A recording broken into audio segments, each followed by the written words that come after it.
Hello everyone, my name is Amir Merchant. I am a licensed immigration advisor for New Zealand and a former migration agent for Australia, currently based in Auckland. On this channel, I share practical guidance on visa processes, immigration pathways, and related topics to help you make informed decisions. If you are unsure about your visa options or planning your next step, consider subscribing and enabling notifications so you stay updated with the latest developments. Before continuing, please review the legal disclaimer provided in the comment section of this video. Now, let us go over an important update from Immigration New Zealand that introduces a structured business migration pathway, allowing investors to move from a work visa to residence through business ownership. On the 24th of November 2025, Immigration New Zealand released Amendment Circular 2025-35, introducing the Business Investor Work Visa and Residence Pathway.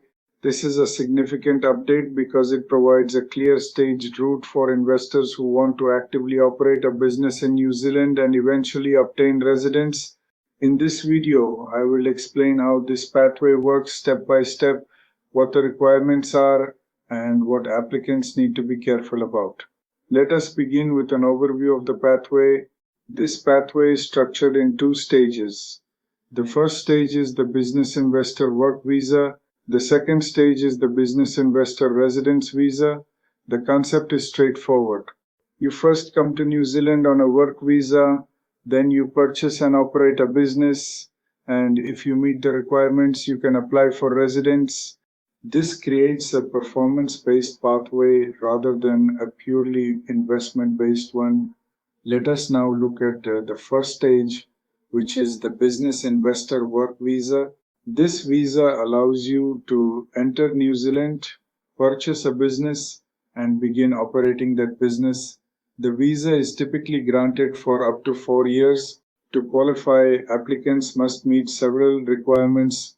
You must purchase an existing New Zealand business for at least 1 million New Zealand dollars. The business must have been operating for at least 5 years and must employ at least 5 full-time staff. The applicant must also have relevant business or management experience and meet English language requirements. There is an important condition attached to this visa. Within 12 months, you must provide evidence that you have purchased the business and started operating it. If you do not meet this requirement, the visa may expire early. This makes it clear that the visa requires active progress and is not passive in nature. Once you are operating the business, you can move to the second stage, which is applying for residence. There are two possible pathways to residence. The first is a faster pathway where you invest at least 2 million New Zealand dollars and operate the business for at least 12 months. The second is a standard pathway where you invest at least 1 million New Zealand dollars and operate the business for at least 3 years. To qualify for residence, applicants must meet several key conditions. You must actively operate the business and spend at least 184 days per year in New Zealand.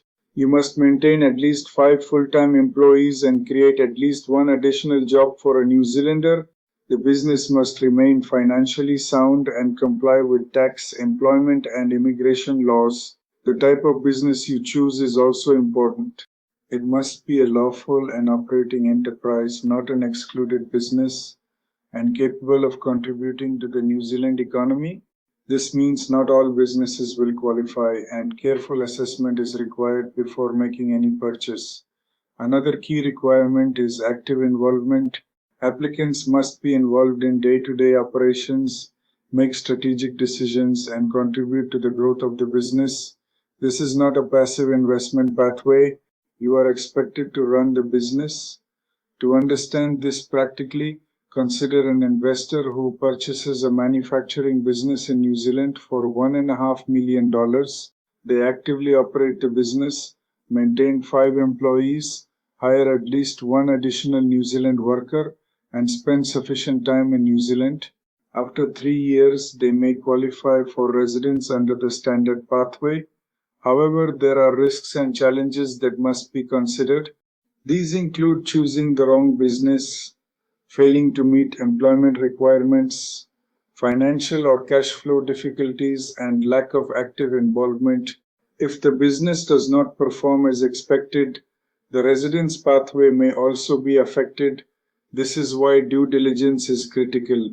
Applicants should conduct thorough financial and legal checks as well as market analysis, often with the assistance of accountants, lawyers, and business advisors.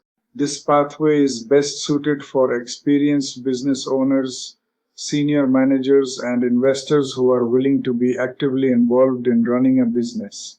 It is not suitable for passive investors or individuals without relevant business experience. Overall, this update introduces a structured and transparent pathway that ensures investment leads to real economic contribution, supports sustainable businesses, and creates employment opportunities for New Zealanders. In summary, this is a work to residence pathway through business ownership. It requires genuine investment, active involvement, and consistent business performance.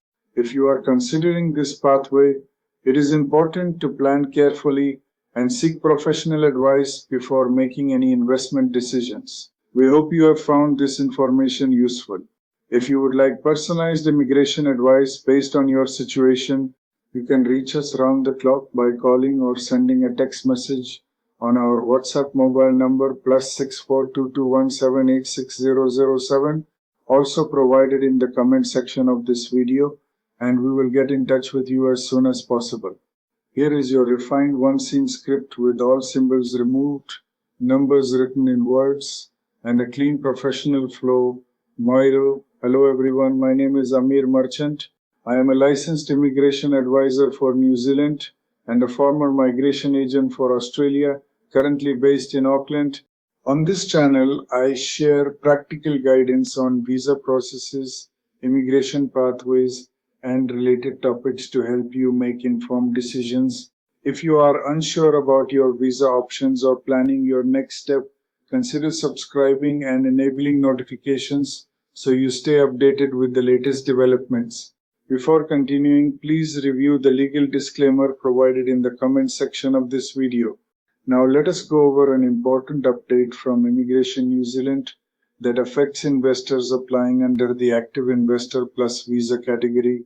On the 13th of June 2025, Immigration New Zealand released Amendment Circular 2025-20, introducing changes to on-call investment rules and acceptable investment requirements. This is a technical update, but it has very practical implications for how you structure your investments.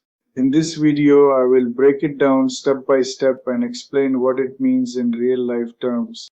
Let us start with the big picture. This circular focuses on two main areas. The first is how funds are treated before they are invested, and the second is what counts as an acceptable investment. In simple terms, it controls where your money sits before investment and what types of investments qualify. Let us first understand on-call investments. On-call investments are funds that have been committed to a managed fund but have not yet been called by the fund manager. This means your money is waiting to be invested. Previously, funds could only remain in bank accounts or term deposits for up to 6 months. Now this restriction has been removed and replaced with a 25% cap. Under the new rule, only up to 25% of your committed funds can be held in cash or term deposits. In practical terms, this means you cannot keep most of your funds sitting idle in cash. Instead, you must actively structure your funds into investment-ready options. On-call investments must be liquid, able to meet capital calls quickly, and held in New Zealand dollars. Acceptable on-call investments include listed equities and bonds. However, funds in on-call investments cannot be freely withdrawn. They can only be used for capital calls, investment-related costs, or transfers between acceptable investments. Now let us move to managed funds. A key clarification is that a legally binding investment agreement is enough to treat funds as invested. However, these funds must still comply with on-call investment rules, meaning compliance continues even before full deployment. Next, let us look at the two investment categories. The growth category requires investment in managed funds or direct investments and is more restrictive but focused on growth. The balanced category allows investment in managed funds, listed equities, bonds, property development, and philanthropy, making it more flexible. There is also an important clarification regarding international exposure. If a managed fund invests partly outside New Zealand, only the New Zealand portion of the investment is counted. For example, if a fund invests half in New Zealand and half overseas, only 50% of your investment will be recognized. Property development rules have also been clarified. Acceptable investments include new developments that increase housing supply or commercial and industrial developments. However, personal use properties such as your own home or holiday homes are not allowed. You or your family must not live in any such property. Bonds must be issued by the New Zealand government, local authorities, New Zealand companies with strong credit ratings, or New Zealand banks. Another key requirement is ongoing compliance. Investments must remain compliant for the full investment period, which is 36 months for the growth category and 60 months for the balanced category. If they do not remain compliant, you may be required to reinvest into acceptable assets. To understand this in practical terms, consider an investor who commits funds to a managed fund that calls capital gradually. Under the new rules, only 25% of the funds can remain in cash, while the rest must be placed in approved investment structures. Failure to do so may create compliance risks. The main risks for investors include holding too much cash, investing in non-qualifying assets, misunderstanding fund exposure, and poor structuring. Overall, this update clearly shows that New Zealand is encouraging active and productive investment rather than passive capital holding. In summary, the 6-month rule has been removed, a 25% cash holding cap has been introduced, investment rules have been clarified, and ongoing compliance is now essential. If you are applying under the Active Investor Plus category, proper structuring of your investment is critical to avoid issues later in your application. We hope you have found this information useful. If you would like personalized immigration advice based on your situation, you can reach us around the clock by calling or sending a text message on our WhatsApp mobile number +642217860007, also provided in the comment section of this video, and we will get in touch with you as soon as possible. If you found this update helpful, do not forget to like, subscribe, and share this video with others who might benefit. We will be back again with another interesting update very soon. Thank you for watching.